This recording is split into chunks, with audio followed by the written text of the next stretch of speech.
welcome everybody to the Give It Podcast, the podcast for blurs, for nerds. If you have a fandom, you are most certainly welcome here. We are your hosts, the most Black Spartan, Tafari TV, and Show Guy Joe. How you guys doing? Joe, you're muted.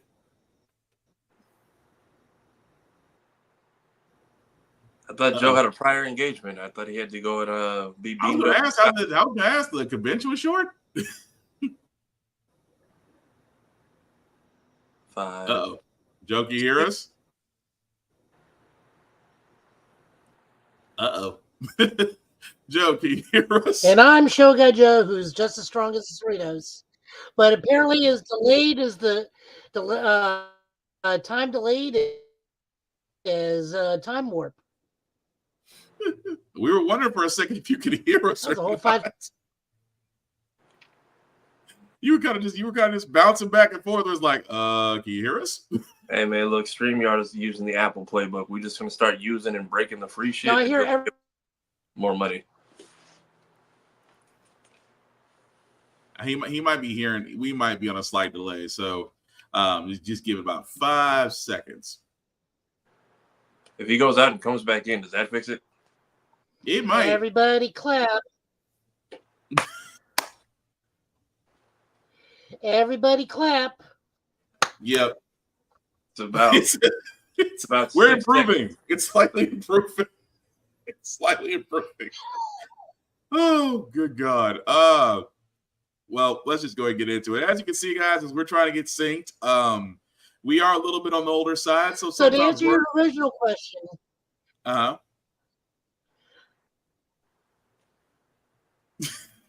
So to answer your original question, I am general admission, so my con ends at 6:00. Ah, damn.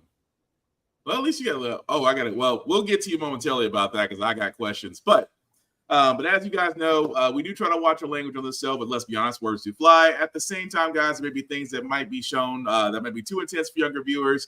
So if your discretion is advised, aside from that, welcome. So we unfortunately are going to be starting on some somber news because this week has been kind of rough. It's been a lot. It's been rough. But we first have to say our, rest in pieces because we've had a lot of individuals that have passed on. The first one we're going to talk about, it really hits hard about this one. In trouble, aren't you, son? With that one-of-a-kind baritone, James Earl Jones' unmistakable voice resonated with generations of fans. People will come, Ray. People will most definitely come. A skilled and seasoned actor, Jones found great success in the theater, on film, and in television, overcoming racial barriers and a childhood stutter to become one of the most respected and sought-after talents of his time. Because every time you push that pinched-up face in front of me, I see what it got me. He breathed life into characters that would become part of the cultural DNA. You are more than what you have become. I take it back. You're not in trouble. You're dead where you stand. His voice, the touchstone for a league of legendary films. May I have your attention, please? But perhaps his most iconic role came from a 2.5-hour voiceover session with Star Wars director George Lucas, cementing his place in cinematic history as Darth Vader. I am your father.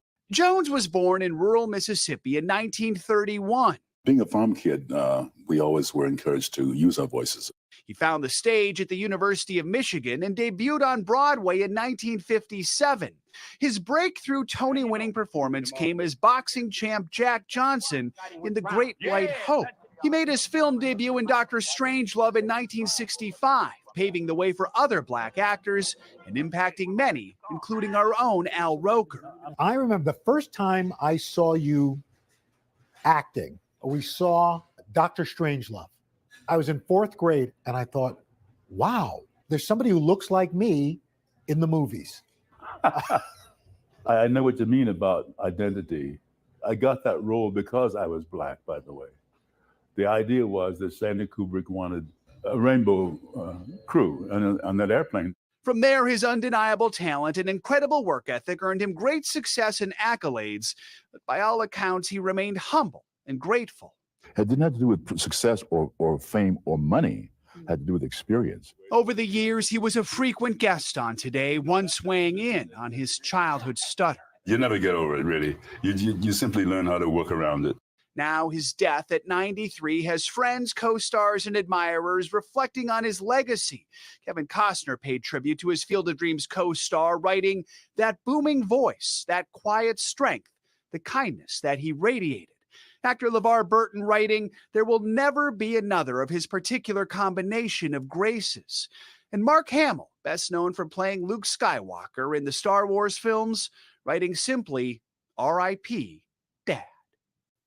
James Earl Jones broke barriers and entertained generations of moviegoers. But what struck us in watching some of his old interviews and hearing from people who knew him is that he never took any of the fame or success for granted. And that undeniable talent earned him a coveted honor, what's known as the non-competitive EGOT. 2 Emmys, a Grammy, 2 Tonys, and an honorary Oscar. Absolutely impressive career. Back to you guys. So there's no other way to shake it, guys. However you knew him, whether it was Darth Vader, whether it was Mufasa, whether it was King Jeffrey Johns, whether it was, I can keep going down the line here. The man, James Murphy. Yeah, we can keep going. I mean, that just goes to tell you how long his list of accolades he's done. However, there is only other one accolade that he has done that only a certain night show host was able to pull off, and we would be remiss if we didn't play it. Butter. Yeah. Number 9. Objects in mirror may be closer than they appear. Number 8. J-Lo in the house. Number 7. Click here now for the hottest sex sites on the web. Number 6. And the Academy Award for Best Picture goes to Dude, Where's My Car? Number 5. You're not fully clean until you're zestfully clean. Number 4. You mean I get all these great funk classics on just one CD or cassette? Number 3. Number 3. Well, now wait a minute. The number 2 cool thing when spoken by James Earl Jones. Meow, meow, meow, meow, meow, meow, meow, meow, meow, meow, meow, meow, meow, meow, meow. And the number 1 thing that sounds cool when spoken by James Earl Jones. What's up? Top 10 things that sound cool. Oh, only David Letterman can get James Earl Jones to say the top 10 things to be said by James Earl Jones. Only David Letterman could pull that off. Using that clip. Huh? Said thank you for using that clip. I sent a lot of stuff over the week. I'm glad that got used. Yeah, but definitely that. Again, and also, guys, feel free to add in as far as what anything else that we have not said about the legendary actor, because, like I said, his filming credits, movie credits, acting in the Tony acting, because he was memorable in Fences and Cat 10 on the Roof with Giancarlo Esposito. So what more can be said about this man except to, in my case, I would sit there and say, may he rest well within the Force. But anything else you guys want to add to it? Yeah, because 90s is a long life to live, so it's like I can't really be sad. But, I mean, he did everything he wanted to do and overcame God knows how much from the era he was born into. So being my age, just met him as Mufasa, loved Joffrey, and respected the hell out of him as Vader. Yep. What about you, He Joe? will still be Vader. Oh yeah, the voice is still. He's still there. He at least got that taken care of ahead of time. So yeah, that's more than likely royalties for the family for God knows how many generations after. So he at least was clever in taking care of that. Yep. So There was that. So yeah, that's why the least we can sit there and say for future generations, his voice will be preserved. Legitimately think Say what? I legitimately think he is one of the few actors that will truly be immortal because of not because of Vader alone. I mean, Vader most definitely is going to help with that because I don't think Star Wars is going anywhere anytime soon for a very, very long time. But just like the roles he had are too iconic and too numerous to ever state. Yeah. I mean, we can go on forever, but like James Earl Jones is very much. I mean, I would have cast him as Black Panther if we could have, or King T'Chaka if we could have. Oh yeah, the voice have been interesting. Like I said, I think he's going to be one of the very few truly immortal actors of our time. Agreed. But like I said, death usually comes in threes, or in this case, fours, because he wasn't the only one that we do have to say farewell to as well. We also have to say farewell to Emi Shinohara. For all those that don't know, she voiced Sailor Jupiter, the original Sailor Moon anime. She also voiced Naruto's mother in Kushina Uzumaki. There we go. In the Naruto series. She also passed away this week. Again, she's also being remembered, especially by her, I guess I could say her actor husband who voiced Minato on the series, also saying his respects to her as well. And not only her, like I said, death seems to be coming in threes today. I should say this week.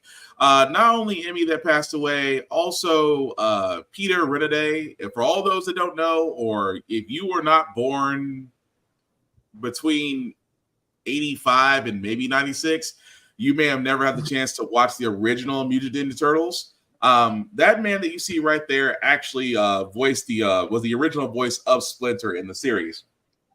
He passed away at age 89. And also, as to again, I hate to wrap up this League of Death because apparently Death decided to go on a rampage. Famous, also a comic book artist, John Cassaday, also passed away. He was admitted to the hospital over the weekend due to unknown illnesses. Unfortunately, he did pass as well. He was also a part of Planetary Comics. He also did Astonishing X-Men, Star Wars. I'm missing a few other ones that he did. It's right in front of me. Desperados, I Am Legion, Captain America. And he's done many more. Famously known and well received in the comic book world. But we do want to give their flowers and also our gratitude and our peace and condolences out to their loved ones. But anything else we want to add to these rest in peace memorials, guys? Man, do we actually have death across all the geek mediums? Close to it. Movies, TV, writing, anime, everything. Yeah, that's close to it. Yeah, that's about right. Manga, comics, movies, television. Yeah, that was across the board. And then we had Rich Homie Quan and Fat Man Scoop last week. Yep, and I was about to get to that too. In the world of hip hop, between those two gentlemen have passed away. So yeah, 2024 is that's just at the beginning of September. Just kind of September. crappy. September is kind of crappy. I'm not gonna lie about that. Especially again, a lot of these deaths are definitely hitting home, but we still want to give their respect, their flowers, and of course, rest in power. But let's get on to some happy. Let's do some happier news because hold on, I do have a comedic thing to add to this though. With the death of Splinter's voice actor. I looked into how old everybody is supposed to be in that animated series. Who wants to guess how old Splinter is in the animated series? Based off his voice actor.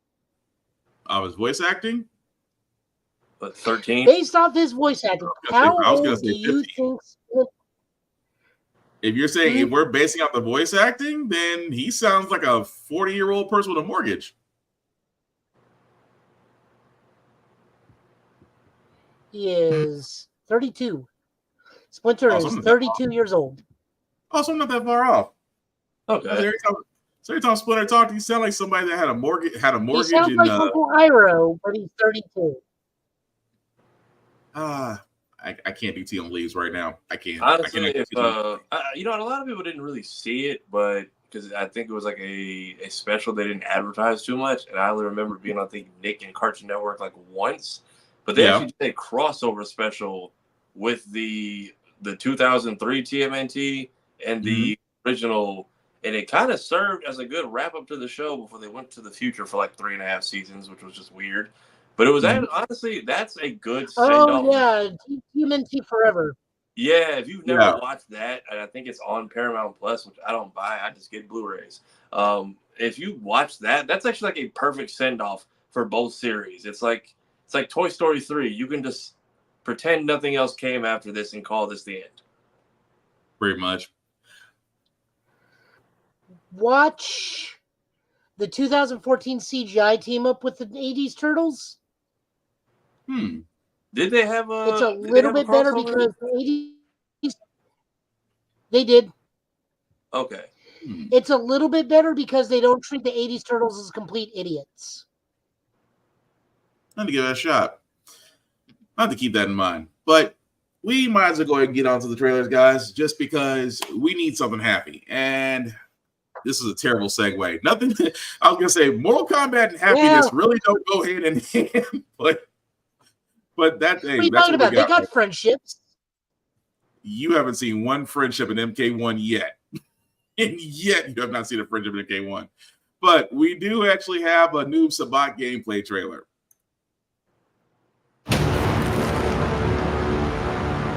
Are you ready? I hope you are fond of chaos.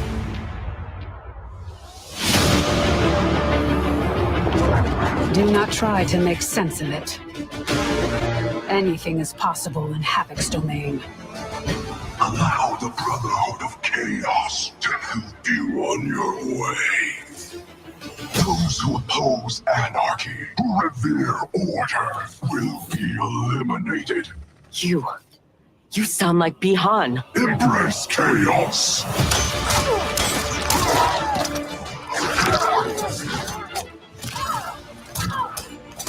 Havoc filled my mind with his chaos. I have learned his thoughts, learned his combat. This is what you are meant to do. I am not allowed to desire a different future. Your desires are not at issue.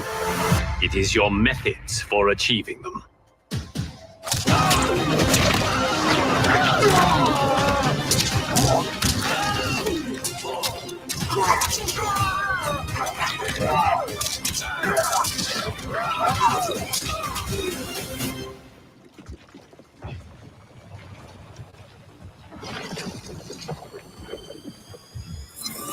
Havoc's will not be done.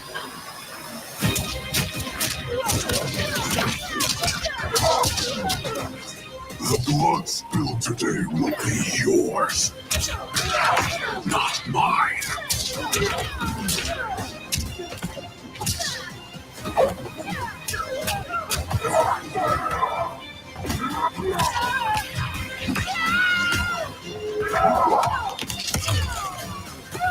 How are you alive? Your new attire suits you. It is as black as your heart. Watch and learn, Kuai Li Yang.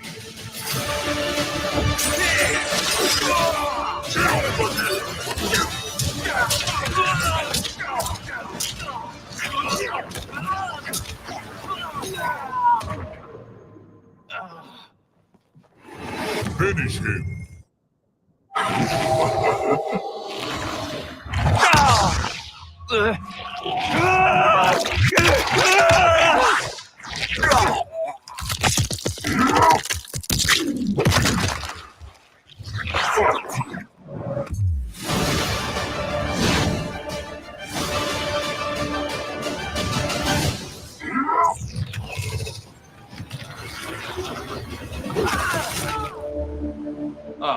Come on.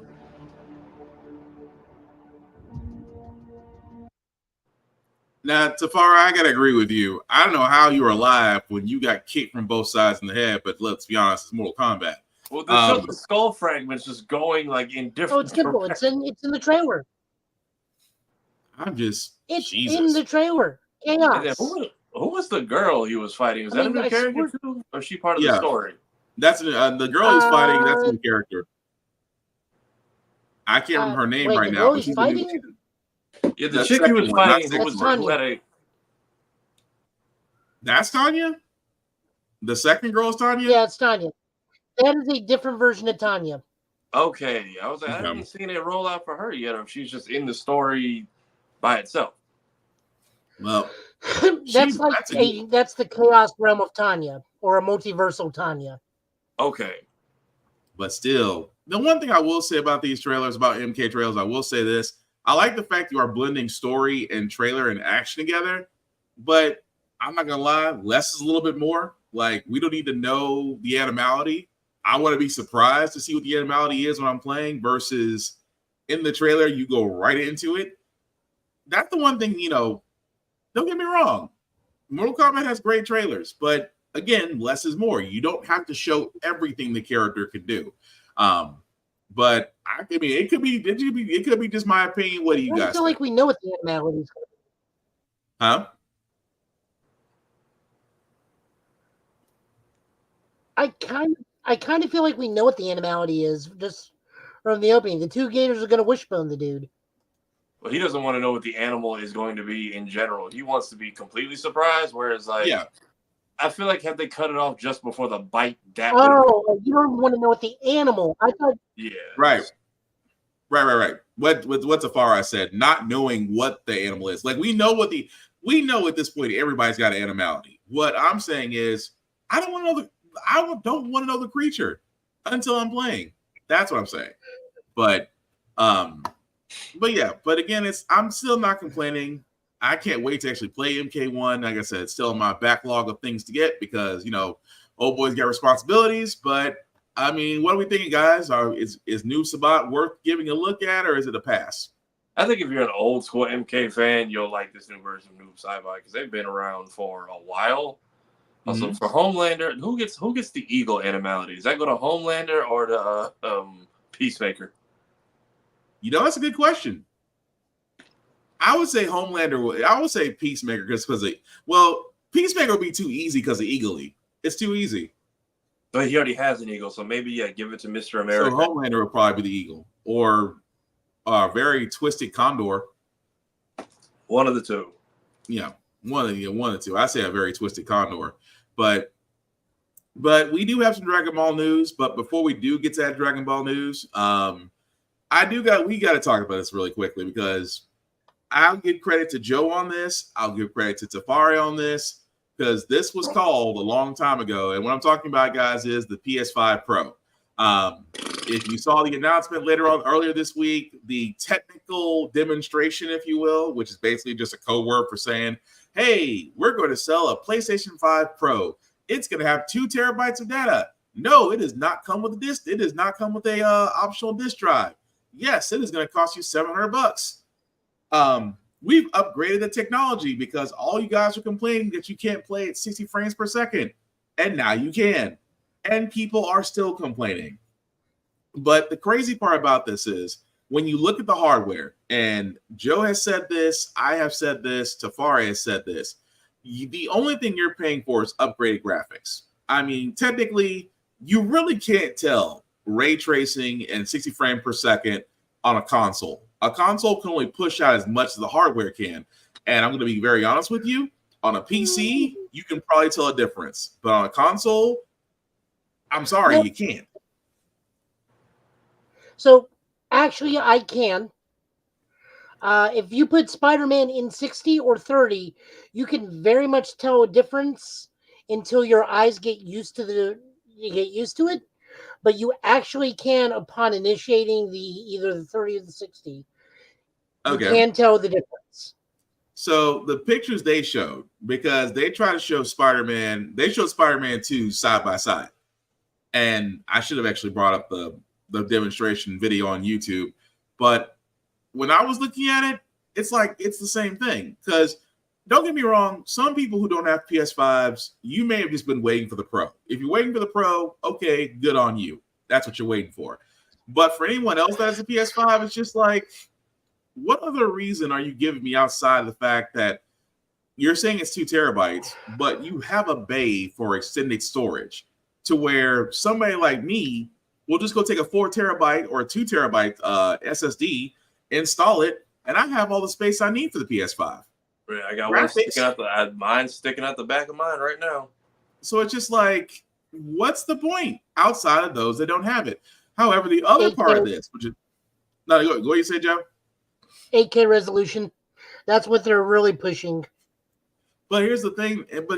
That to me sounds like get this while you can, because the craziest thing about this is they did announce also later that day, I meant, the disk drive that's available for PS5 digital and slims will also be able to use on the PS5s. So now scalpers are looking at this and going, are we basically doing last year all over again? Mr. Final Max, funniest thing about this, if you look at the PlayStation player base, it's mostly PS4 users. Yeah. I don't blame any of you. He's right. But I said when Spider-Man comes out and they're probably going to release a special edition console with slightly better upgrades on it, I'll jump ship. And that's exactly what happened. I don't need anything else. And I think you can still get the the WD Black. That you could just install into the PS5 and you get an extra 2 terabytes. Yeah, I have that. It's fantastic. You can bump it up to you can do anywhere, right? Technically, the SSD that's in there you can use. Really, you can use Seagate, you can use Western Digital Black, you can use Samsung's 8050. Any one of those is fine. I recommend a heatsink just because right now they're on the cheap side. But think about that for a second. Seagate's on discount during either Cyber Monday or Black Friday is usually where I catch it. So I got, I think, a 1 terabyte or a 2 terabyte. I went to the PS4, transferred right to the 5 just fine. The WD Black I know is you actually got to it's like a chip you got to install into the PS5 itself. But even then the shell comes off for that. So, and that's only because I feel like Xbox does memory a lot better than PlayStation, because with them you gotta move mountains to get certain stuff on here, which is why I needed the external. Whereas my 1 terabyte on the Xbox One is, I've thrown almost everything on it and it's still doing just fine. But here's the crazy part, because the Xbox, like the Xbox Series X, you can connect an external hard drive instead of getting that flimsy pull apart 2 terabyte weird thing. Yeah. I'd rather just go ahead and get a 3 terabyte or 4 terabyte drive that's like less than $200, plug it straight up to your Xbox, you're good to go. But this is the reason why I say PlayStation is going to be dirty about it, because you had a surplus of disk drives, optional disk drives for those that want to have a disc, that want to have to be able to play physical media on those PlayStations. Now that you've taken that away, you basically sat there and said, okay, the PS5 Pro can do that too. So now all those scalpers are now about to head to PlayStation.com and pretty much buy up stock, only to turn around and resell them at higher value. So it's like the PS5 all over again. Is anybody even gonna get those though? Like, I don't see enough people outside of like actual gamers and Let's Players who just want to make sure they're keeping up with the times and can put out the best content possible. Which I understand. Even then, it's probably going to be a tax write-off for you. Which, by all means, get it how you live. But even then, like, how many people are going to be buying this that they need to buy a disk drive and they're no longer in stock? Because I don't say this often, but I hope it flops. Like, you're a company whose one of the main selling points of one of your entire consoles was that it doubles as a family DVD player. Yeah. But that's the thing, though. That's the question I have. Like the only reason I say that is, like, it must be for those that really want a PS5 Pro, or like Joe said, they want 8K graphics, or just want to be able to play at 60 frames per second. Because I'm sorry, I mean, I waited on a PS5 before I dropped my 400 and some odd change to get a PS5.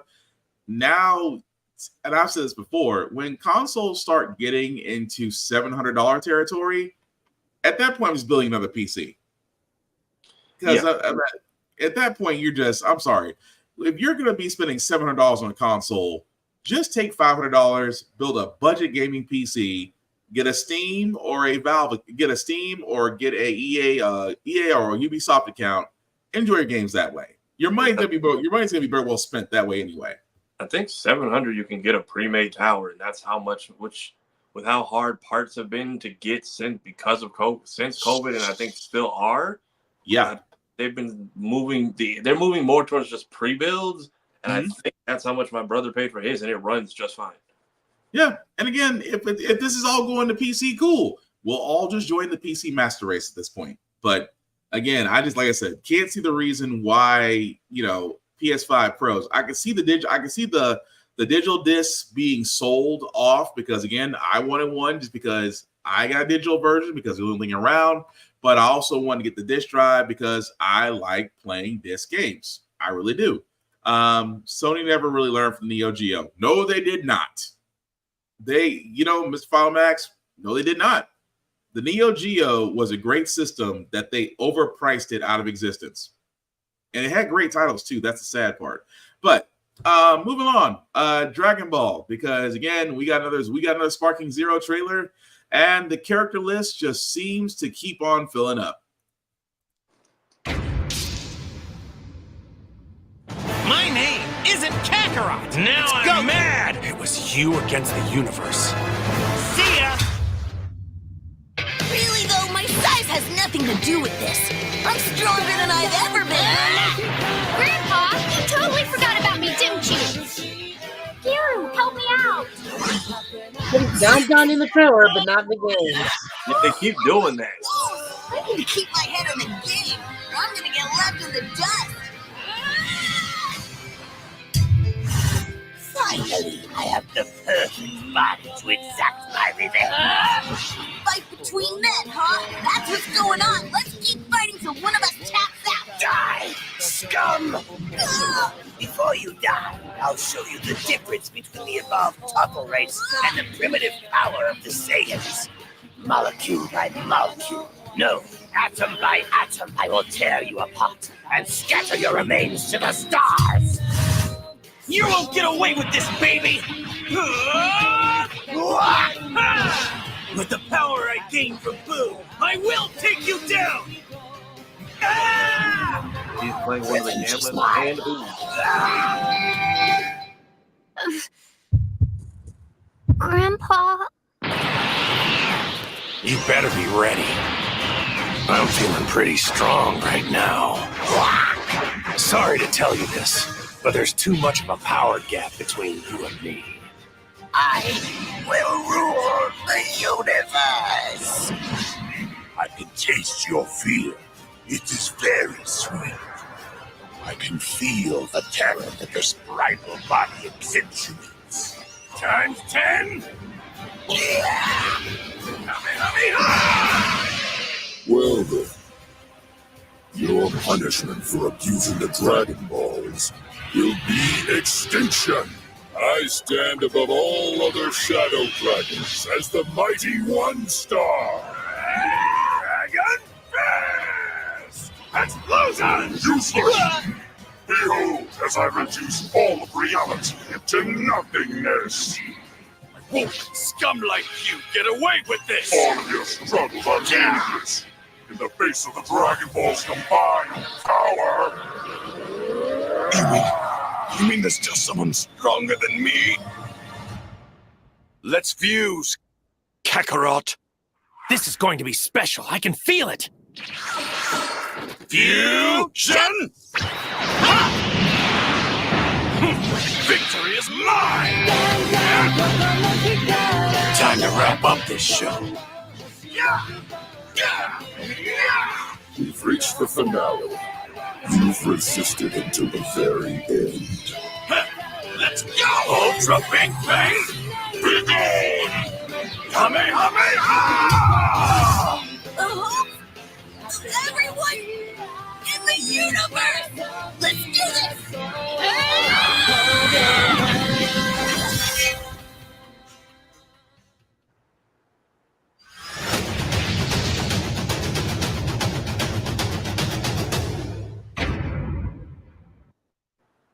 All right.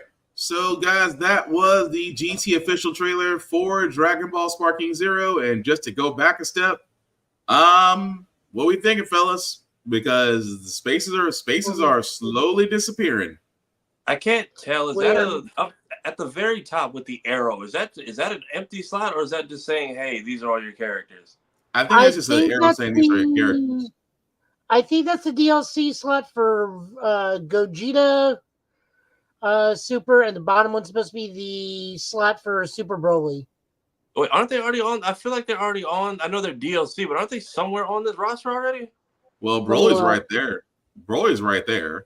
DLC Super Broly or big or normal Broly? That's Super Broly right there. No, that's Kale. No, Kale's right here. That's Broly. That's her transformation. Her transformation. The transformations have their own slots. Yeah, so that is Super Saiyan Kale, and then the one next to her is Super Saiyan 2 Kale. Yeah, right there next to the empty slot in the middle. Though, there's normal cauliflower and there's Kefla. But next to the empty slot, never mind. That's Evolution Blue. I see it now. I could have sworn maybe the DLC slots haven't filled it. I hope that's not including them, because if so, then we only have like 3 other slots left, which maybe that's gonna get. No, we have 10 slots. Well, then who else on the pre-order? You get like Gogeta, Base, Super, Blue, Broly. Yeah. So if 6 or 7 of those slots are for this, then we have 3 people that were just, which 4. I don't know if we can. But wouldn't they already be here? But they're already here though. Here, 2 over on the top. We have 3 on the second row. Mm-hmm. In the middle row, we have 1 in the middle, 2 off to the side, 3 here, and then 4 there. You still got 10 slots. It's going to be interesting. I will say this: it is really going to be interesting what the next ones are. But like I said, bring that back up. There's still something interesting we're not looking at. We're not discussing. What's that? We're missing a key boss from GT. Yeah, Super 17 wasn't in there. And neither is Nova Shenron, and those 2 are always in the game. I was surprised we didn't get a full-on Shenron roster for this, or at least the more ones who seem combat ready. But we have to keep in mind it's a trailer. They still may be a part of the fighter list. They may not be included in the trailer. Well, apparently the full list or amount of characters got leaked, but thankfully I dodged all that stuff today, and for everything else we're going to talk about. But does he go on the list? I don't know. They just said, hey, here's how many characters are in the base game total. I don't think we're getting trailers for all of them. And then I stopped reading and kept scrolling. I had not interested and just kept going. So it still might. I'm sorry, Joe, go ahead. We got a month? So that means there's still a possibility for manga stuff. So that would mean we still have Dragon Ball characters, because we don't have like Tao Pai Pai, we don't have Ninja Murasaki, Classic Goku, Classic King Piccolo, maybe young Yamcha, young Tien. Yeah. Then we still have there's that. Yeah, General Blue. Who and else? Then for the manga, we don't have. If we're going the manga, we don't have Morrow. We don't have anybody from the Galactic Prisoner arc. We don't have anybody from the Granola arc. Yeah. Which would be Granola and maybe Gas. The heaters, Black Frieza. See, that just makes me think they're holding out. I think they're holding out. We don't have the Gammas. So, wait, do we have the Gammas? We got one of their voice actors. We got one of their voice actors, but not them yet. But not the Gas. That's why I feel like the next thing might be Super, because GT has officially beat the DLC allegations. So, right. But also the other trailer that means we'll have the Super movies, because then that would mean. So I'm curious if it's going to be Mellow Yellow Piccolo. Yeah, Gohan. He could be a giant character, and then possibly Baby Pan, since they're specifying her as GT. But this is why I'm saying that I think they're holding off. Like the characters that people are looking for, because I can guarantee if I went back to the YouTube page and looked down in the comments, probably all those names got pulled up, and everybody's asking why are they not included, because this is quite the fighters roster. But like I said, in my opinion, I think they're holding out just to see because this is just to make sure everything's smooth, because October 11th is not that far away. I mean, today's the 13th, so we're less than a month away from it.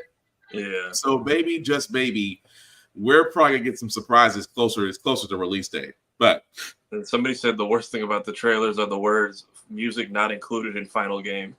Oh yeah, that part. Of course they're gonna do that. Which I'm so shocked, because they can reach to the depths and pull some of these characters out the grave. We can't, like, the songs that have been like associated with these platforms for so long, we can't get in the final mix. I mean, one would think. I don't think that has to do with the consoles. I think that just has to do with with music licensing. Well, music licensing copyrights, because they love our channel. But anyway, Dragon Ball Dynama actually has a newish trailer, and Safari actually has some news after it. Some news to go along with it. But first, yeah, Dragon Ball has a show coming out, guys. I don't know if anybody remembered. They don't seem to. It's the same day as Sparking. Is it really? 11.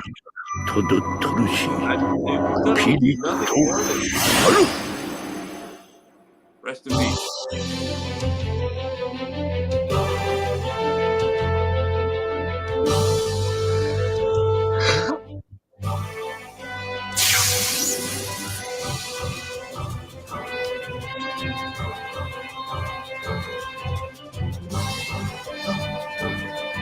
Dragon Ball を使うか。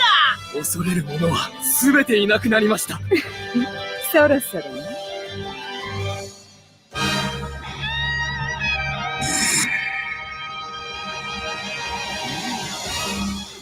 さあ、やってやるぞ。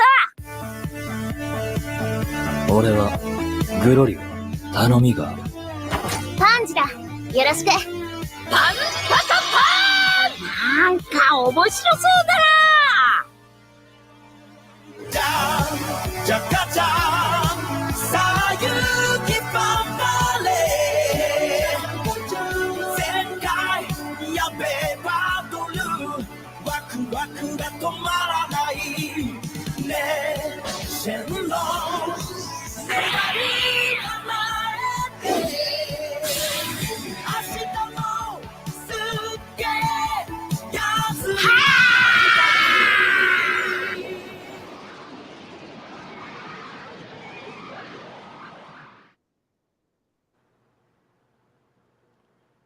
You think they would do just as much promo for this as they have been doing for Sparking Zero, and it's just weird that they haven't?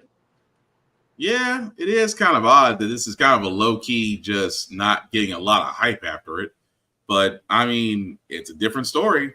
And the one thing is, and don't get me wrong, I know Super's going to get another story eventually, another arc eventually, but I would give this a shot just because it's different. I'm going to watch it, but I'm just saying, for being like the biggest IP in the world, how do you like not talk about this? Like Sparking, with all the hype people have had for Sparking Zero, how do you not follow each trailer we've got with like some news for this? Because right now it's just like people just like, by the way, y'all know there's a TV show coming out at the same time as Sparking, right? And people keep forgetting. But it's I don't know, especially with how protective they are of this IP. It's weird they're not like pushing it. Also, the whole Demon Realm thing, it looks a little Sandland-ish, and kind of looks like a blend of because they don't want pushback that this is GT version 2.0. Yeah. And apparently, it's sandwiched between I think the manga stuff and the end of Super. So they put out the official timeline.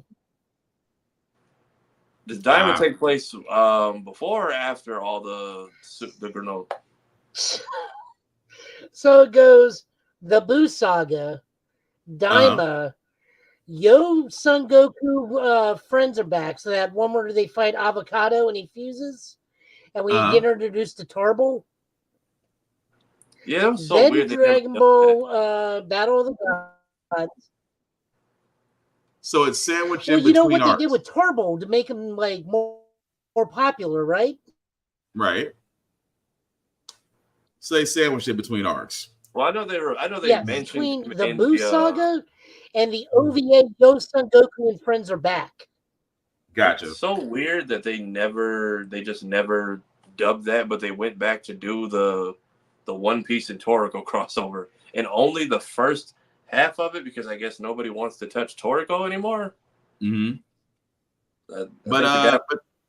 I think the guy behind it did some weird stuff and they dropped it, but still, it was a 2-part special and they only did the second half, which is odd. But that Yo Son Goku, what was the other one they gave it with the video game? Plan to Eradicate the Saiyans. Both were like decent things, and they just never gave them like an English run at all. But if Daima is the reason for the Plan to Eradicate the Saiyans is that was like a FMV game that had multiple endings. right, Okay. but when they made which was honestly the best one for a while till Sparking or till Xenoverse, when they made what was it? Not Burst Limit, Raging Blast 2. I think it came with like a free upgraded version of that movie, and they just kind of turned it into an upscale film. Yeah, because Hachijack was because Hachijack was like the big get for that game. Yeah, and then they basically just made it like a one-shot movie. And I'm like, why didn't y'all ever just like, y'all could make a DVD and call it the We Forgot to Dub It special and just put those 3 on there. But yeah, that and like it's so this is after Z because I was curious if how like we can't just rewind 3 minutes and fix all of this. So even that's kind of weird because it's not after Z. Mm-hmm. Because after Z technically hasn't happened yet. Oh right. This is during that 5-year gap still. Yeah. But Tafari, what was the news? Because I know you had some news you want to follow up with time after this. It's so weird. I think that. Yeah, go for it. Yeah. No, so apparently it hasn't been confirmed, but she's been accepting a lot of collab posts, and either she knows what she's doing or has no idea what those mean on Instagram. But they might be bringing back Stephanie, who was the original voice actor for Kid Goku and Gohan for Daima, which it's all rumor mills, but she hasn't said anything. And it was weird because when me and Ozzy asked her, she's just like, I don't think I'm ever getting that phone call again. So, and we were just like, why not? And I know Crunchyroll and Funimation have always had this thing about y'all use the same 5 actors for everything. And y'all are not really beating the allegations because none of the people y'all have used are bad. But it's just like, why did we have a new person do Kid Vegeta, and now when you play Kakarot, Kid Vegeta is now Deku? Right. Like although that does wind up being true, I am not going to complain about that. I hope it is, but it's just like, if you have her, why have you not been using her this whole time? It's not like she's not been going to conventions with this as her character. Like, again, dude is cool, and I think he's great as Hawks in My Hero, but why did you bring back the original voice actor for Oob for Xenoverse, but now it's just I'll put it this way. It's just like Tara Strong never playing a real life Harley Quinn. She has the face and the body for it, and yet she's never played in the movie.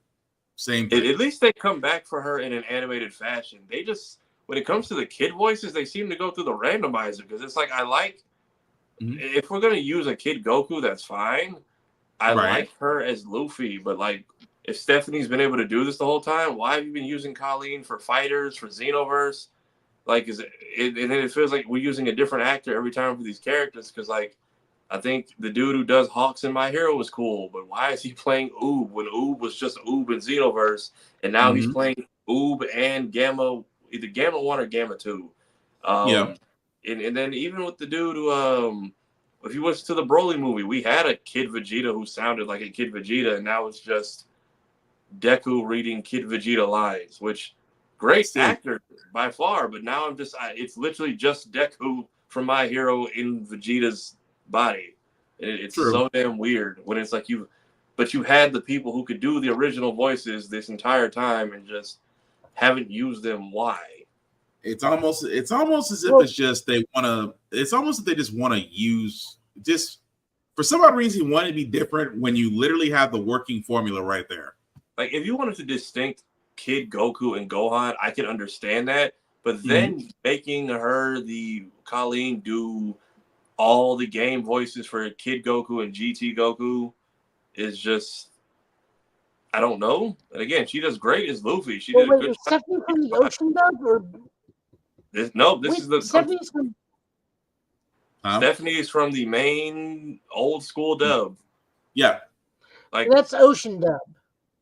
Not the Ocean. The Funimation. So the original Funimation dub, and then when they did Kai, they replaced Stephanie with Colleen, and we were just like, okay, if you just want to change Kid Gohan, right? That's fine. But then when they started putting Kid Goku and GT Goku into video games, it was also Colleen.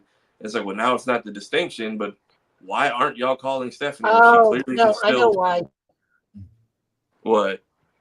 Because they voice acting rules. Actually, I just learned this today, and I think you can pretty much look it up. A voice actor can be paid for one job, voicing up to 3 characters.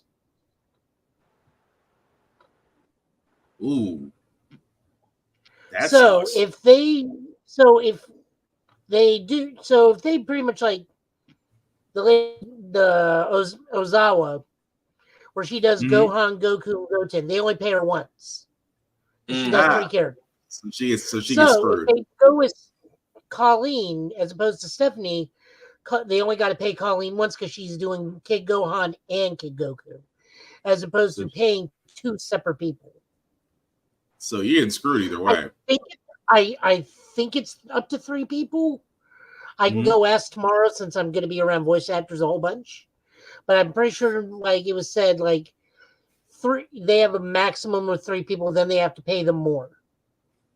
See, that still sounds like a screw job. But because they always said that like those like the boys club allegations of like they use whenever the Funimation or Crunchyroll they have like a set list of people they use for almost every show, and it's like I like these people, but it's like, yeah, you have other people who can reprise these roles. Why are you just?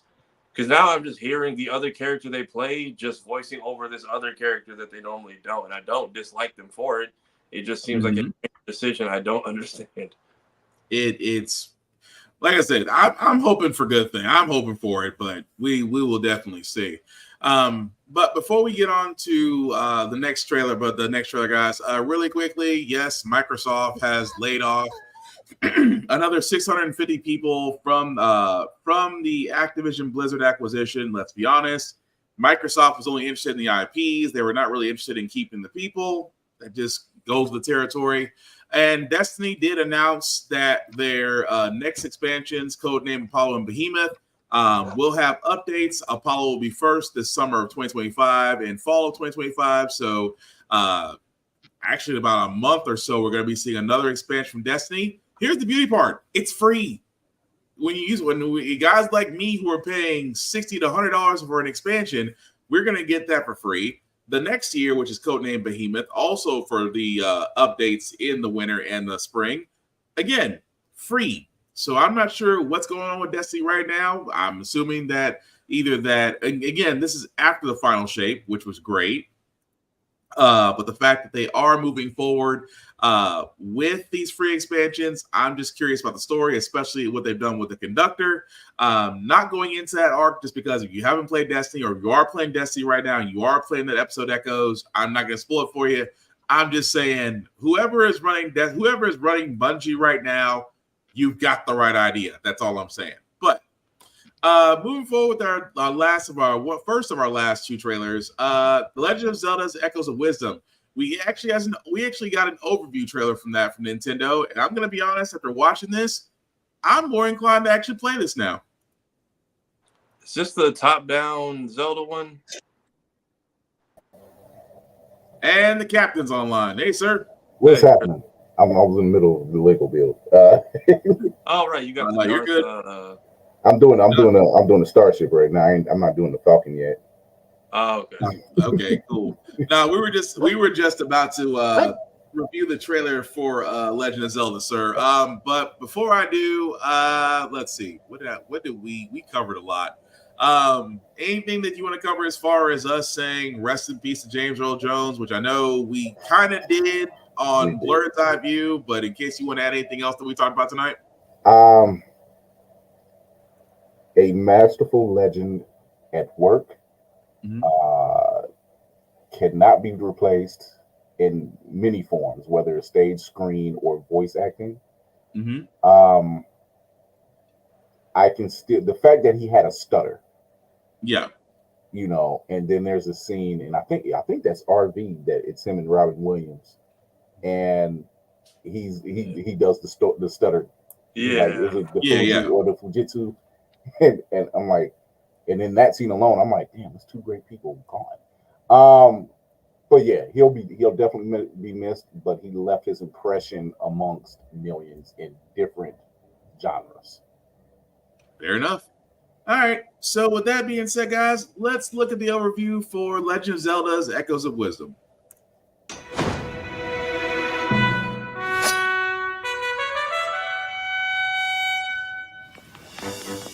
When Link is stolen away, it's up to Princess Zelda to save her kingdom in a brand new entry in the Legend of Zelda series. The Legend of Zelda: Echoes of Wisdom. This sprawling, vibrant land is Hyrule. In the middle of a great field sits Hyrule Castle, surrounded by Hyrule Castletown. This land contains several different regions, including a desert, wetlands, a volcano, and sparkling waters, all of which are inhabited by their own distinct denizens. Mysterious rifts have appeared, tearing the land apart and swallowing up its inhabitants, including the King of Hyrule and Link. Left behind, Zelda meets an ethereal creature called Tri, who gives her a mysterious staff called the Tri-Rod. They then set off on a journey to save Hyrule.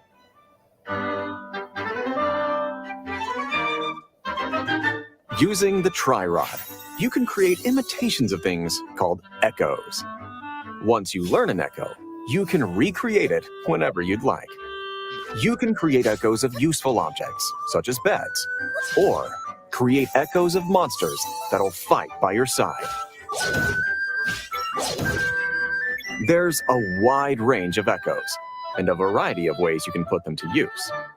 From finding imaginative paths forward, to fighting your way across the land of Hyrule. Another ability granted by Tri is called Bind. Use it to make certain objects match Zelda's movement.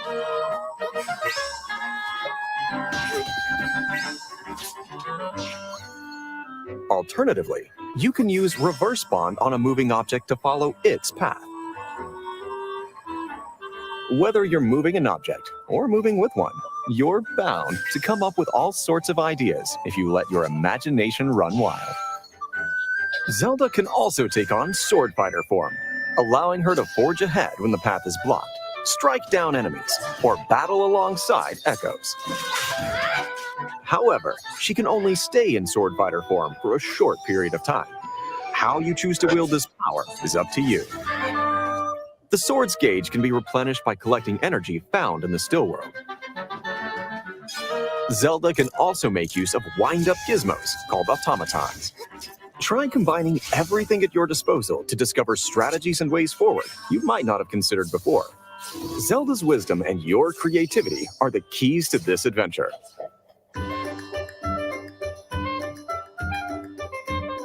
You'll come across many quirky characters during your travels. Keep track of quests they give you by browsing your adventure log whenever you'd like.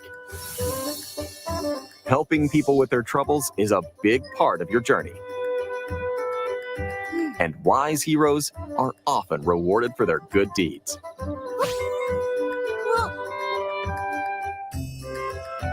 to aid you on these quests. You can ride a horse, make smoothies with ingredients you've collected, and obtain accessories or outfits to enhance Zelda's abilities, and to look fashionable, obviously.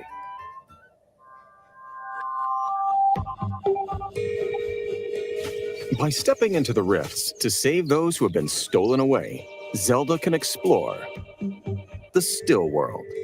She'll have to use echoes to traverse eerie, floating terrain as she ventures into this world's deepest depths.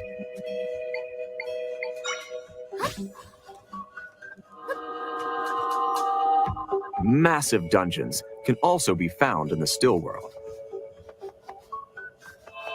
Zelda will use her wisdom and echoes to take on enemies and puzzles that stand in her way. Then, confront challenging bosses who await her arrival.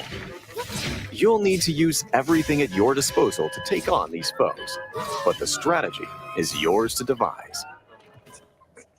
The still world can be accessed through rifts scattered across Hyrule, and each entry point leads to a location with its own defining features. During her journey, Zelda must overcome dungeons within the rifts and the mysteries they hold. Without Link or the King of Hyrule, Hyrule's fate rests squarely in Zelda's hands.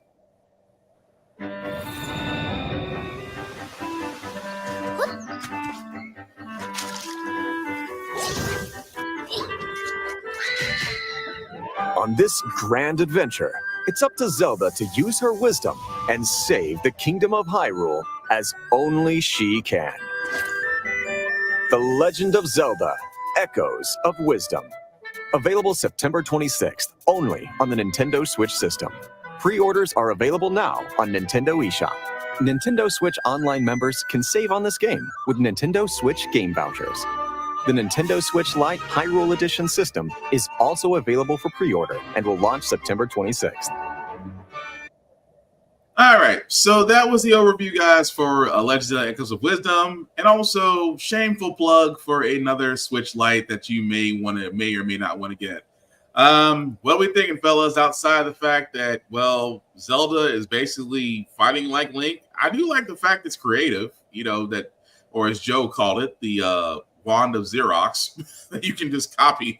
You can copy things, so that does make it interesting that you can copy monsters, you can copy objects. So it's like Pokemon, Fortnite, and a little bit of Shadows of Mordor all in one game. But it's a chibi version of Tears of the Kingdom, because I think that whole make anything out of anything concept is what they introduced, and I think they just don't want to let it go now. Pretty much. It's a good look. It's Tears of the Kingdom, but in what is it? Not Wind Waker. It was the Game Boy one. The Four Sails? I'm sorry, the Four Swords? Hey, Lenny. No, not Four Swords. Original Game Boy. Link to the, shoot. Original Game Boy. A Link to the Past? I was going to say it gives you at least I was going to say that at least the viewpoint gives you the original look that it had on Nintendo. That bird's eye view look, but it looks fun. Oh, Link's Awakening. Yeah. Link's Awakening. Thank you, Mr. Bonomax. It definitely looks fun. It looks hours of fun. Yeah. It doesn't have that completionist type level to it. It's just have fun with it. I like a game where you got to figure stuff out, like puzzles. Yeah. I mean, it does look good, though. I mean, don't get me wrong. It does look good. But yeah, come September 26th. Laney, I know that you're watching, so I already know you said you pre-ordered this. You and me are both Zelda fans, so I already know you've already pre-ordered this. So, but yeah, it looks good. So the last trailer that we have, guys, before we get into our comic book pulls, because there's not a lot from the State of Wrestling, just because the bloodline is everywhere, and there are some wrestlers right now that are being mysteriously let go for various reasons. But we'll go into that when we have more information. But Venom: The Last Dance. More information came out with this final trailer, and we'll get into it after we play, basically play the trailer. Yeah, I've actually been avoiding. Wait, what do you say, Tafar? I've actually been avoiding this one, so this ought to be interesting.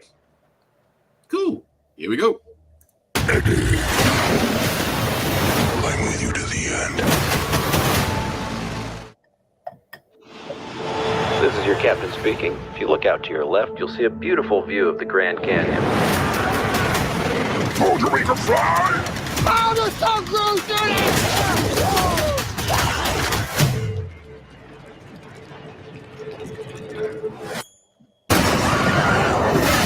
Jesus Christ!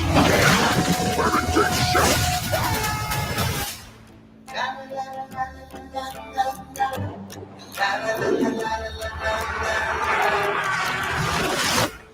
You're not going to like this. No, I can absolutely guarantee you I'm not gonna. My home has found us. Who sent that thing? My creator. Of course. The symbiotes didn't come here by accident. They were running. From what?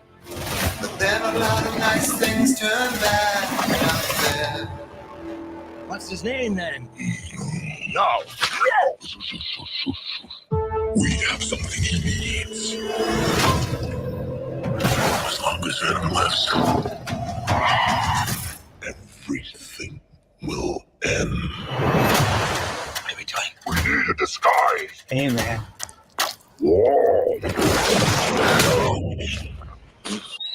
Why do you keep knocking people out? What is wrong with you? I'm sorry. Oh, baby, it's a while. We've come a long way, you and me. We are strong. This world can't survive if you stay together. Oh, baby, it's a while. But I need him.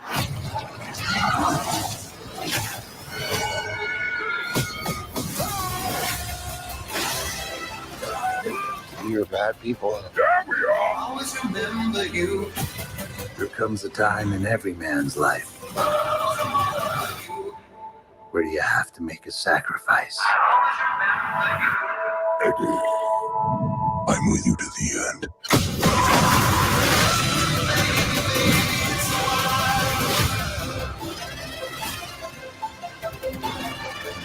I always remember you. Oh, this is all the money that we have. What is this feeling? It's like This feeling? It's like all of my problems have gone away. No! I think you broke my foot. Eddie, I need more money. Well, guys, that was the trailer, the final trailer for Venom: The Last Dance. As you can see, will be in theaters October 25th. So, round table, what are we thinking? Is it? Keep in mind, we all know that Venom was probably Sony's I won't say successful, but moderately successful franchise, because pretty much everything else has pretty much crapped out and died. Yeah. But don't worry, you still got Craven. Don't do that. Don't be that guy. That's just DOA on. That's just DOA about as far as Craven my Hunter. dad's actually excited for it because he has Craven comics, and I don't know how to tell him. Damn. Don't be that. Learn as we've learned. He must suffer. He must suffer as we suffer. Yes. He too But must no. become steel. But no, I mean, the one thing I will take away from this is the fact that they are semi doing the King in Black story, because you're introducing Null, which again, for all those that don't know, And is that's the a problem. creator. Say what? What you say, Joe? And that's a problem. Yeah. Wait, why is And Null a problem? I mean, technically, his story. Well- Go ahead, Joe. Go ahead. Go ahead. No, bring up the actual story why there's a problem with this. I'm gonna leave that. I'm gonna leave that for people to find out. Sometimes some research is needed, because I'm not gonna spoil that. But I will say, if you've never read the King in Black series, highly recommend that that's you not do. what I mean. Well, I know what you're talking about, but I'm gonna let them find that. But I'm just saying, from the King in Black side, this is why I'm saying a little bit of the elements from Last Dance is gonna make this work. Now, is it worth going to go see? I say yes. Just because, let's be honest, Tom Hardy is probably the best interpretation of Eddie Brock we're ever going to get. Even though Venom's character, let's be honest, he's lovable. They've actually made an anti-hero. And this is the reason why I say Sony will keep on trying, because they saw Venom, who's anti, and you made him a hero to a certain aspect. You made him lovable. So now they're going to try to do that for every other character, which is why, unfortunately, Kraven is not going to make it. But I know I'm definitely going to go watch it, guys. But what say y'all? Is it worth watching in the theaters, or just waiting for it to come to DVD like Borderlands? I'll watch it. I still have no idea what the hell is going on. Like, I hope it's not the same damn symbiote chasing them the whole movie. Like, especially if we're getting all those meteors are different symbiotes. Because didn't we? Mm-hmm. Isn't one of them from the first movie still on the loose? Mm-hmm. Yeah, they actually have. They've shown Lasher in like some interview. So yeah, one of the Green Light Foundation symbiotes is there. Yep. And then the are cop we really not going to run that? The cop who got like mutant powers in the last one is. I don't think we're continuing with that story. I will tell you this. What you just mentioned, I don't expect any kind of completion from it. Will I go see this in movie theaters? Yes. Only because this has, out of the entire outside of Spider-Man, this has been the only Spider-Man tiered character that's been successful. I don't even want to say moderately successful. It's been successful. It was a surprise hit. The first one was a surprise hit. So they hit lightning, and they managed to do it twice already. So they're just like, hey, just ride that wave. Let's finish this one out. But I cannot say the same about anything else outside of Spider-Man being, and I mean Peter and Miles being successful. Not to that level, not to the Venom level. But see, that's the thing, though. I agree with you. And this is why I say I'm also fearful, because they may look at this and go, wait a minute. If this is successful, let's just bring him back and give him a whole nother trilogy again, which kind of spoils the fact that you're kind of wrapping up a story, a Venom arc of his own. So I do what I want to see. Do I want to see Venom and Spider-Man in a movie? Absolutely. I do want to see that story get told. I just think that Sony's not the right vehicle for it. It never is. But that's my fear. Like, I am definitely going to go see The Last Dance. I want to see how this all shapes up. I want to see how Noel gets introduced. I think Norman Reedus is casted to play Noel, now that I think about it. It is. So I'm curious to see what they do, because, again, it's Sony. They don't know when to give up. They don't. But I would just want to go see, out of morbid curiosity, I just want to see if he gets the White Spider somehow. Yeah, see. That'd be interesting. I feel like if they do, I feel like he would randomly just put it on after seeing Peter on TV for 5 seconds. Like, I can see that being Sony's level of input on, and there's the marks you all asked for. See, that's the thing. And again, if they do that, do it in proper taste. That's all I'm saying. It's just that with Sony, like I said, when you had Carnage, when you literally had one of Venom's most, I won't say enemies, but let's be honest, you had one of his most infamous characters based out of his history, and you, of course, Woody Harrelson, he played an all right Cassidy, but he was great. Say what? I liked him as Cassidy. He did a great job. It's just a bad movie. Yeah. Right. That's what I'm getting at. It's a popcorn movie. That's what I'm getting at. It's like you had a guy who could do a great Cassidy. It's like I said, it's how the movie was directed. You know, Carnage was supposed to be, well, the movie really should have been Natural Born Killers with Carnage and Venom. Yes, fully agree. I fully agree with that. Like even the whole "it's a red one," they just never explained that at all. They just made that one comment. It was just like, and fight scene. Oh, completely bypassed it. He's like, that's a red one. That's like I've there's an R-rated cut of that movie out there somewhere, and we're not seeing it. Yeah, right there with Batgirl. Right there with, like, what do you say? I'm sorry. What do you say? No, I just feel bad with what's going on with this movie already. They already got problems. The Last Dance even feels like a weird selection for a name. I feel it will be the last dance for Eddie Brock, and then they'll pass that symbiote on to some. Venom will continue on with somebody else because there are multiple Venom users. Right. They connected the Spider-Verse with the hive mind and the ending scene in Carnage being the payoff, which I'm curious if we're talking about his creator, if they're going to tie in the Black Sword from Eternals at any point. Because supposedly that was supposed to link to it. It was, but it's a certain character. Well, if they do a certain character. A certain character the way he links to the killed Maul in the comics was combining the symbiote with the Silver Surfer sword and Mjolnir into a giant god-killing axe. Pretty much. Which was awesome. And we know we're not getting that. No. So what were you gonna say, Chris?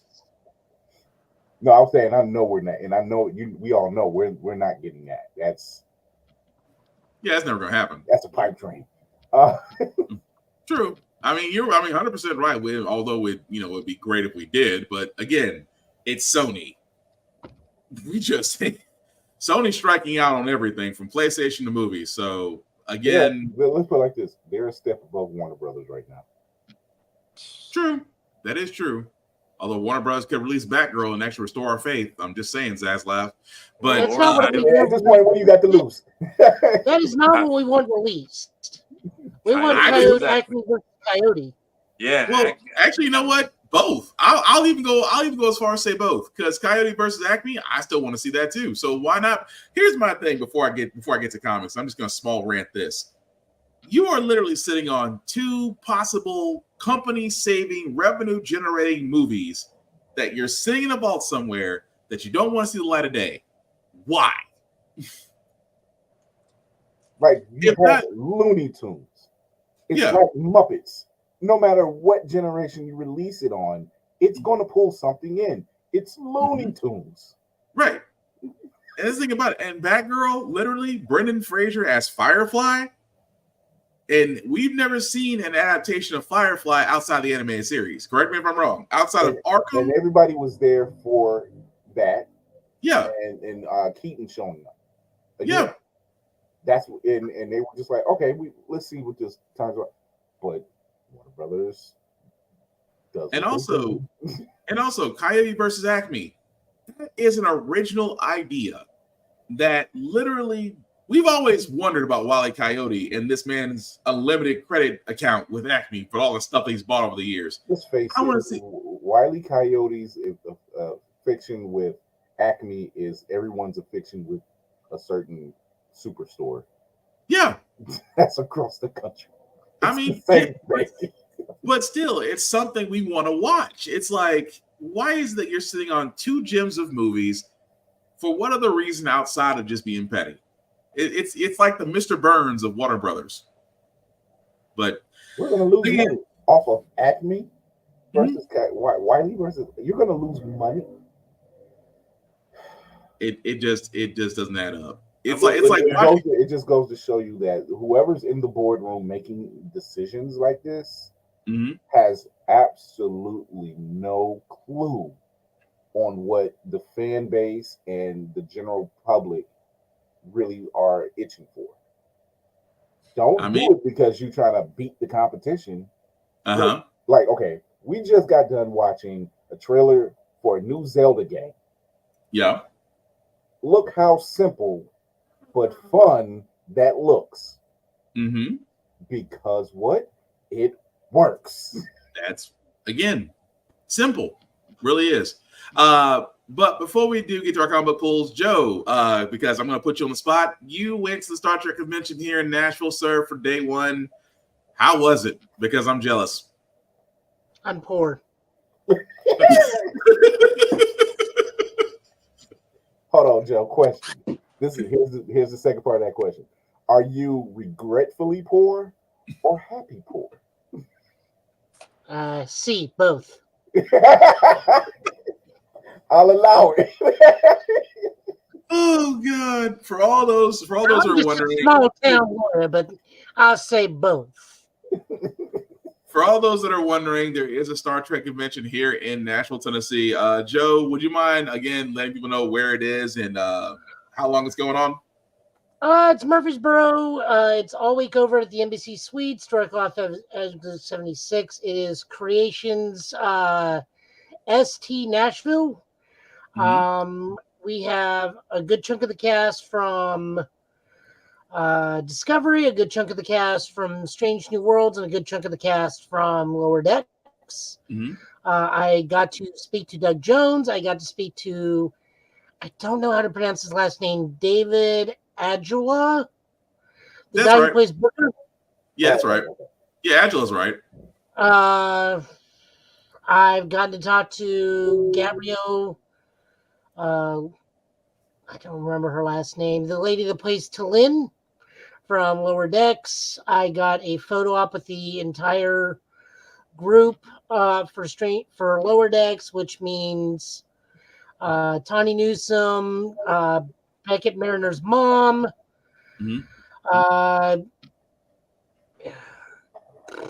Eugene Candido, who is Rutherford and Talin. I'll be getting that on Tuesday. That was expensive, but worth it. That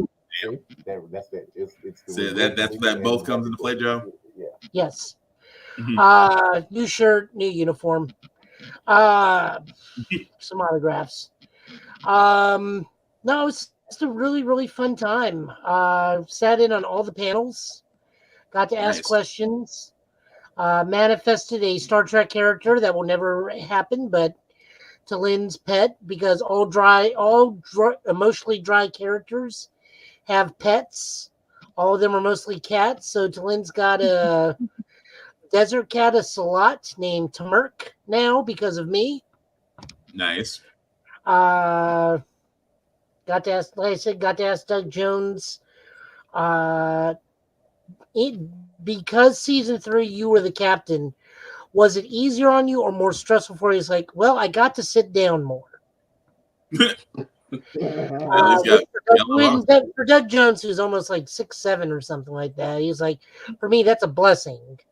But then at the same time, I was also one of the center point characters, and that makes me nervous. Good Lord, 6'7". That man, Shadow. I mean, that man is just a walking scarecrow. Still, damn, that's a big dude. But no, fun time to talk about. It's a very small convention. We also got to learn some space stuff, like how the J West space telescope that is positioned 1 million miles out of orbit is a better telescope than the Hubble, and its findings and everything like that by astronomers. I was not able to attend some of the later night stuff, like the Trek karaoke or Music with Anthony Rapp, original Mark from Brent, also Stamets from Discovery. I wasn't able to be at the Rat Pack stuff, but you know what? That's fine. I'm good. I'm okay with that. Cool. Well, I wish I could go, but responsibilities, and I'm not complaining. Zuri's right beside me asleep. That's why I keep looking over my shoulder to make sure she's still. You should have asked. I had a half off code. No, I couldn't go. I'm like I said, got my hands full with my daughter, so I couldn't go if I wanted to. But Joe, I'm glad you definitely did have fun there. But we're gonna go ahead and go into our comic book pulls. Usually Joe has this, but because Joe was at the Star Trek convention, I decided to take the reins on this one with picks out. Before I do get to those picks, guys, I do want to always shout out Rick's Comic City. Again, Nashville's #1 place for comic books for the last 7 years. Comics, mangas, collector's items, you name it, they have it. 2 locations, Nashville and Clarksville, Tennessee. Please check them out. Let them know the guys at Get Bit sent you. It doesn't get you any discounts, but you see our mugs and their televisions. They show us love, so we show them love. So definitely, if you are in the Middle Tennessee area, support Rick's Comic City. If you are not in the Middle Tennessee area, guys, support your local libraries. Support your local comic book stores. I get it. Barnes & Noble is cool. Starbucks is cool. but you're not just going because it's there. You're going for the experience. Everybody here on this panel can tell you going to a comic book store is not just going to go get our weekly pulls, to go get our animes, figurines, things of that nature. It is an experience. And depending on who you run into, you may have to comic book check some people. Chris can tell you that, especially him being the overall authority on Black Panther, and of course Joe. If anybody came with a Thunderbolts question, or like Joe had to deal with earlier with someone that didn't think he could name 10 African American superheroes that did not have electricity as powers, and sat there and named 20, it just goes to show you. I love when that question comes up. I'm like, seriously? Okay, hold on. You want to say? Oh yeah. Joe sat there and just said Marvel Well, or I DC. mean, I just thought I'd ask him, do you want 10 total, or do you want 10 DC and 10 Marvel? Yeah. Joe was at the ready. This is why I always love whenever someone asks Joe a comic book question, because it always comes back to haunt them. I don't weren't doing it to be a jerk either. Yeah, I was gonna say we don't do it to be pretentious or jerk or anything. It's just you ask, so we're gonna tell you, and we're I mean, it's not No, being they were petty. asking me like an honest question, because they were like, I'm having a really hard time with this. Can you name 10? It's like, do you want 10 DC and 10 Marvel, or just 10 period? But you gave it to them, which again is always nice. But no, again, guys, support your local comic book stores, support your local libraries. You will definitely miss them when they're gone. So my pulls, please do not judge me just because I kind of went on a rabbit hole of sorts. So again, guys, just give me the names, the titles. I highly encourage you to definitely go out and seek them, because again, these are great stories. Transformers issue number 12. Joe has been following this, and I'm just keeping up with it. Again, this has been a great series by Image Comics. Not going too much into this one because it's more of a pivotal issue, but I will highly recommend to read it. Again, outside this and Void Rivals. Void Rivals, it's hit or miss sometimes, but I do like this current lineup. So I will definitely highly recommend that if you don't already have that in your pull list. And yes, Joe, you're going to hate me for this, but I had to. DC versus Vampires World War V issue. I think this was issue number 2. Again. Oh, no, that's fine. I know what happens, Alfred. The picture alone says a lot, and again, I know me and Joe, when it comes to vampires, we just got off a Marvel Blood Hunt, still covering Spider-Man Miles Morales because he's still a vampire, and it's a whole other story in itself. But this is also a good one as well, because this is just DC's, I guess it's October run of vampires. Not gonna spoil it, but just and also Sky Boom is what I meant to say about Transformers. Thank you, Joe. But I'm not going to spoil this one just because, well, the picture alone that you're seeing there, Wonder Woman and Alfred, says 1,000 words. But again, read it. You will be surprised. The next one I have, guys, again, I know Wolverine, Deadpool. This one just recently came out. Wolverine issue 1. Again, just basically restarting from the Krakoa series, from the fall of Krakoa, which again, it's amazing. The Krakoa arc was just a beautiful story, and this is just basically telling Wolverine's standalone story from that. I'm sorry, Chris. What you say? That was Chef's kiss. Oh, the Krakoa Arrow was something amazing. Whatever you just said, Chris, it sounded muffled. Yeah, you're like super muffled, my dude. Yeah, whatever you said, it all came out like Charlie Brown's teacher. Wait a second. Oh, it switched over. Okay. It switched over by itself. Yeah, because you kind of come in like Charlie Brown's teacher. All I heard was womp, womp, womp, womp. Oh, now we can hear anything. No, I said I'll be back. Okay. What were you saying? What were you saying about the Krakoan age? Oh. He said he'll be back. He's still be back. Oh, okay. Yeah. Okay, let me see. Because I just saw him drop out. All right, try that, Chris. No, I'm trying to switch my default. To keep you're clear now? Really? Yeah. Interesting. Yeah, I can hear you now. I mean, I can hear you loud. I can hear you clear as a bell now. Technology. Yeah. But what were you saying? What were you saying about the Krakoan age, Chris? I was saying that the Krakoan age was a thing of beauty. It was chef's kiss. That it definitely was. But True. I'm sorry. Go ahead, Joe. I was just agreeing. It was, and I think we're holding that. I think our standards have been raised too much, and now some of these X books kind of seem lacking as a result of them. Even though a lot of them are just fine. Like Exceptional X-Men is just New Generation X, which is really, really good for a lot of people. True. I mean, I wasn't a fan of the other X-Men, not the Uncanny, but what did we say last week? What was that X-Men? One led by Emma Frost. Yeah, Exceptional X-Men. Yeah, that's Generation X. Yeah, that's Generation X. So not my cup of tea, but I know it's gonna be somebody else's cup of tea. But yeah, Wolverine issue 1 definitely would recommend that, just because it's definitely following past the Kronian arc. Would definitely give that a shot. Uncanny X-Men issue number 2. Now this X-Men I can get behind just because I like the story following this one. But again, not gonna go into many spoilers, because what they're basically doing is you're getting multiple post-Krokonian stories. Some of them are lining up, and some of them are just standing out on their own. This one is gonna be an out on their own line. So you know what this kind of reminds me of? What's that? New Mutants.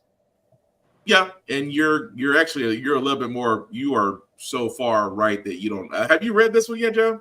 Yeah. Okay, then you already know. Never mind. So you're as close. You realize you're 100% on the ball. But yeah, would recommend this one as well if you hadn't had a chance to read that. Black Panther, Ultimate Black Panther. I think this is issue. Hang on a second. My list is gone. Yeah, sorry. Issue number 8. Which again, I apologize. I should have that in front of me. This has been. I mean, I know for Ultimate Stories, Ultimate Spider-Man is great. I gotta go check on Ultimate X-Men. I don't know whatever happened to that storyline.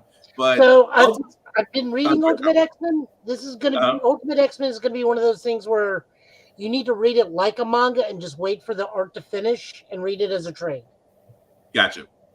Okay, that would explain that. But again, if you haven't been keeping up with the podcast, we've been keeping up with Ultimate Spider-Man, which has been great. Ultimate Black Panther is a really, really good story, especially what they're doing.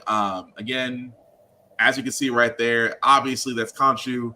It's a whole story itself. However, the twist in this one is the relationship between two characters.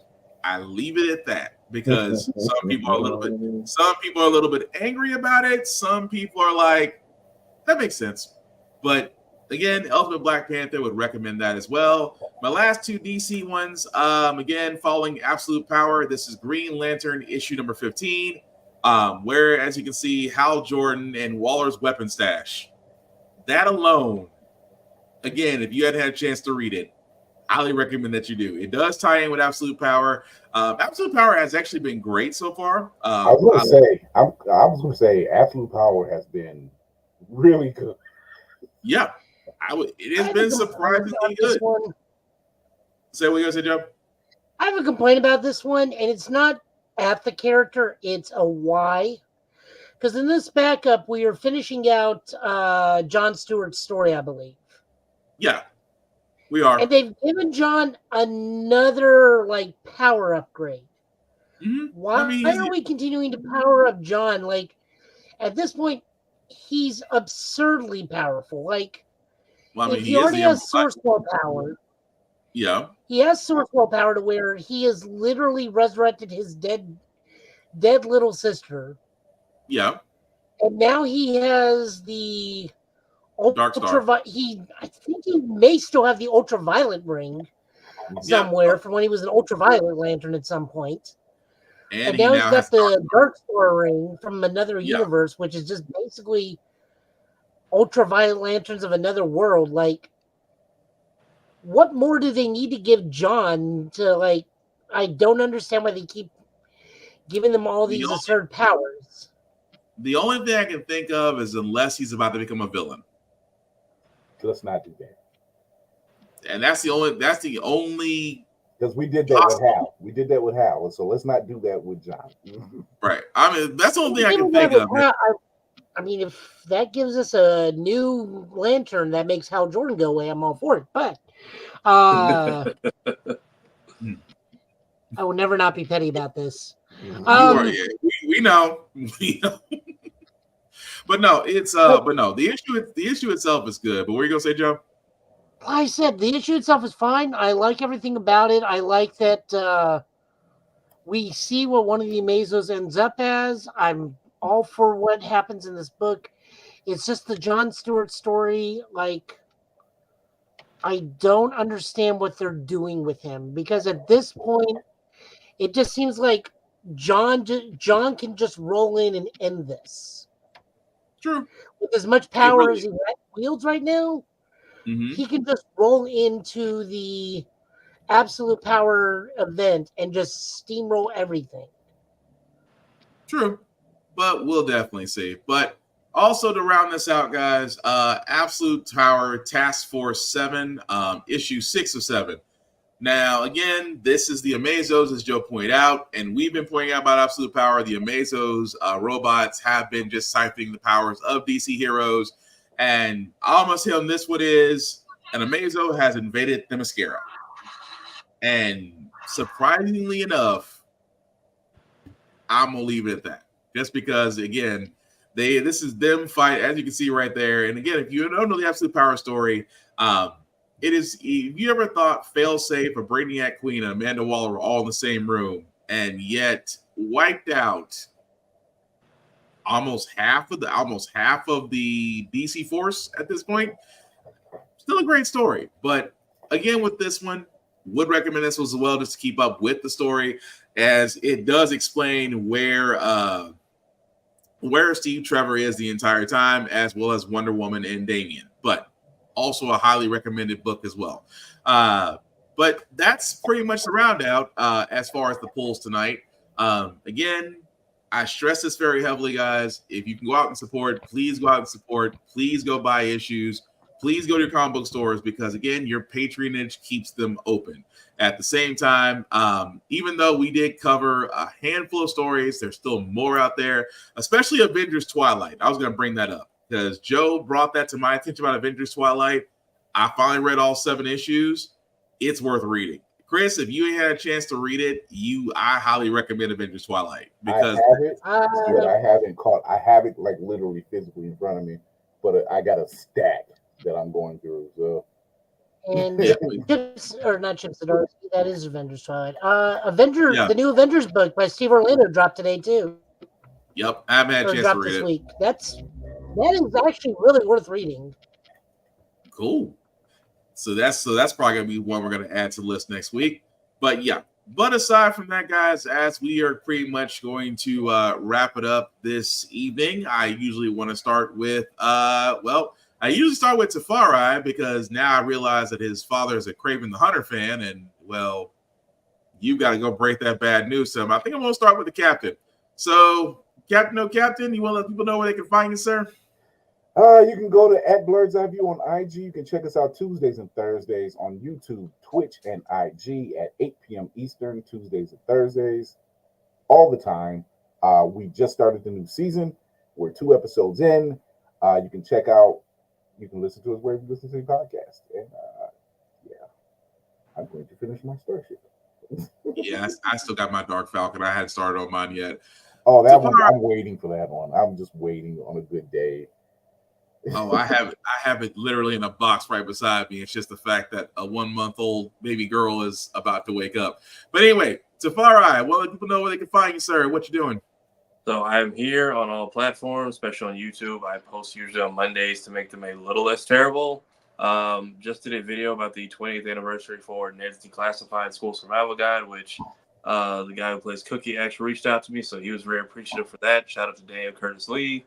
Also doing my rewatch of X-Men Evolution. I am on next week I will be doing the second half of season 3, so I am almost done with that show completely. And then I'm working on skits for Sparking Zero, Marvel vs. Capcom. And then as far as Blurred's Eye View, I do the editing. We have a lot of interviews we have done from all the conventions we've been to. So I actually dropped a little tidbit today about who is the better I think the better artist and storyteller between Frank Miller and Alan Moore, which was an interesting conversation. So feel free to check that out. Nice. Cool. And as you can see, I got my hands full. Joe, I know you're going to the convention, sir. I know you're staying more going to the Star Trek convention, sir, but you want to let people know what you're doing, where they can find you, sir? Are we not zooming in on me? Oh, you want to zoom in? No problem. Left out. You went into dad mode and forgot how to function. I'm handling different things. I apologize. You could find most of my work over on the YouTube channel that shares this name here, Show Guy Joe. I team up with Tafari and we review and watch Ultraman. We actually had a really nice episode where the acting was leaps and bounds better than usual, and we had 2 classic monsters fights. Other than that, streaming at some point. I want to see if anybody wants to like co-op campaign the Warhammer 40K Space Marine 2 with me, and that's an option. Because I don't know anything going on in that world, but I'll play the game. Seems fun. It is fun. Okay, so that means it'll be Will that'll have to co-op campaign with me. Oh yeah, when I got time, I actually have Space Marine 2. It really is fun. But I'm sorry. Go ahead. Okay. Other than that, no, I'm just I'm around. I'm making stuff. I'm on Raindrops with Shadow. We did Power Ranger Theories last night, which will come up to some point. Which some of these theories are 2 to 3 years old and easily debunkable, and some of them were just like, what in God's name is this dude talking about? Skip this theory. Especially that Shadow Ranger being Billy. I'm just like, so you're telling me Billy as an adult is going to be hitting on a teenage girl because of that will they, won't they romance with Cassie and the Shadow Ranger? I don't think so. That's interesting. All right. So yeah. So I'm just doing a bunch of stuff. So Wednesday's Ultraman. Thursdays Shadow Ops or Power Rangers Ops, and Fridays here. Mondays and Tuesdays, I don't know. Sleep. I'll fall asleep on the couch. Damn. Play Star Wars Outlaws. Sleep sounds wonderful. Let me know how it feels like. Well, all right, cool. Well, with that being said, I guess I'm up. So before I do my spill, shameless plugging as usual, definitely check out blurstation.com, guys. I keep saying this. I've said it. Chris has said it. Tafari has said it. Many of our cohorts have said it. It is the vehicle, the table that we've always wanted because our viewership goes to places like Tubi, goes to places like Hulu, Amazon Prime. And honestly, guys, our viewership has built those networks. So why not build one of our own? And Blur Station will definitely do it. $10.99 a month to view Blur Station, guys. If you do want to join, please the Join Now button. Select the Blur's Eye View Affinity membership. Select any of the members there. Whether it's Chris Fury, whether it's Tafari TV, Black Spartan, or any of the many members there, select one. We would all appreciate it. $10.99 a month. After 36 months, guys, you will have the ability to own a piece of Blur Station. A lot easier to own a piece of any other media outside of Amazon or Netflix. Trust me, I've tried. I've seen the stock prices. Outside that, guys, if you are a content creator that wants to also have your content seen on Blur Station, you have to join as a member first. Once you join as a member, you'll be able to speak to the people behind the curtain, and if a deal is made, then your content will be shown there. Content that you will own. The only thing about it is a piece of distribution will be going back to Blur Station. Honestly, that's the best deal you're going to get. But definitely check out blurstation.com. Also, shout out to alwayspressrecord.com, APR TV, to where you can find them online, on smart devices, on Roku. You can see shows like our show that's currently playing right now, Blur's Eye View currently playing between Tuesdays and Thursdays on the interwebs, and other shows as well, but definitely check them out. Again, another media to where our ownership needs to go to make it build and grow. Because why? Because Tubi has no love for us. Yes, I said it. Has no love. And now getting to me, guys, I apologize because my daughter decided to wake up. Well, now she went back to sleep. Anyway, Black _Spartan 615 is where you can find me on the interwebs, guys. I usually do reviews on everything, including gym stuff. At the same time, guys, you can also find me along with Tafari and Chris on Blur's Eye View every Tuesday and Thursday on YouTube and on Facebook, and eventually our After Dark channel on Patreon once we get a few members on board. They know who they are. That's gonna come back to haunt me. That also being said, guys, check out blurredeyeview.org, the website, because a lot of us are writers there, myself included. They actually handle wrestling. Also, a link at the bottom, guys. I'll just make that link a little bit bigger. If you copy and paste that link into your browser, take you our link tree. That's the YouTube and Facebook groups for all our podcasts. How the Frack We Got Here, and of course, Get Bit podcast. How the Frack We Got Here is still going strong every Wednesday at 7 p.m. Of course, Get Bit, as you see now tonight, usually 8:30-ish until we end. But everything can be found on places wherever you get your podcast from, whether it's Spotify, whether it's Google Play, things of that nature. Like, share, subscribe. As a good friend of ours, Reverend Navy, once said, a like, share, and a follow costs nothing, but means everything. Also, shout out to Tafari TV as the 3 con videos are going strong. How to plan for a con, how to survive a con, and what to do after a con. I highly recommend those guys because a couple of the key pieces of wisdom are the same things that I say about going to a con. Simply put, respect the cosplayer. Cosplay is not consent. Please treat these people like human beings because they are. Treat them nice, they'll treat you nice. You treat them like a dick, they usually get a guy like me to throw you out. And I like to see how far I can toss people. Just saying. At the same time, guys, cosplay is for everybody, regardless of your height, weight, preference, or whatnot. You can cosplay as anything you want, as you're not like harming anybody or showing yourself indecently. The only rule that we have is don't do blackface. Don't want your ass kicked in the con? Don't do blackface. That very simple. Number 2, hygiene is important, guys. Please, clean clothes, deodorant, toothpaste, mouthwash.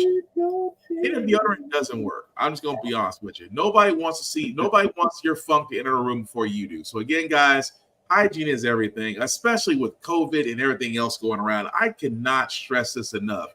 If you are clean, you are being safe. If you are being nasty, well, you're just a danger to others. And honestly, that's not cool. And number 3 is the same rule that I have for myself as I have for everybody else, guys, when it comes to these cons, and also just for being a person in general. Be nice, be kind, talk and share your fandoms. Don't be a dick, and we'll all be cool.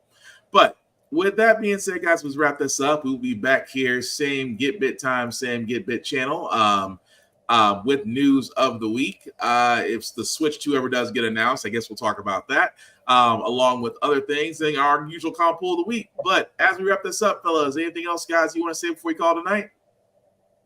Don't buy the damn PS5 Pro. Do not enable Sony. Yeah. Spend your $700 on building your own PC. I'm sorry, Chris, what are you gonna say? I was gonna say, yeah, don't do that, but do the PC thing, yes. 2024, you need to go to HR immediately. 24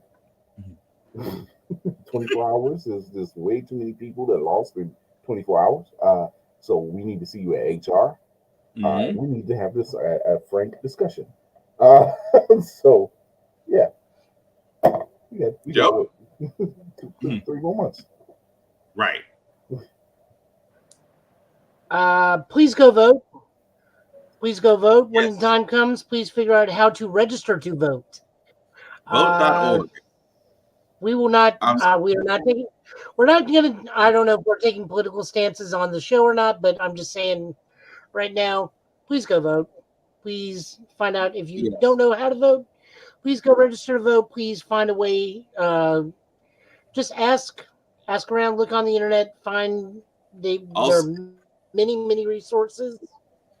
Yeah, not to cut you off, Joe, but vote.org is literally the easiest way. It's the easiest website out there to check your registration. It is the easiest web. If you also check your registration, if you're not registered, it takes you less than a minute to actually register on that website.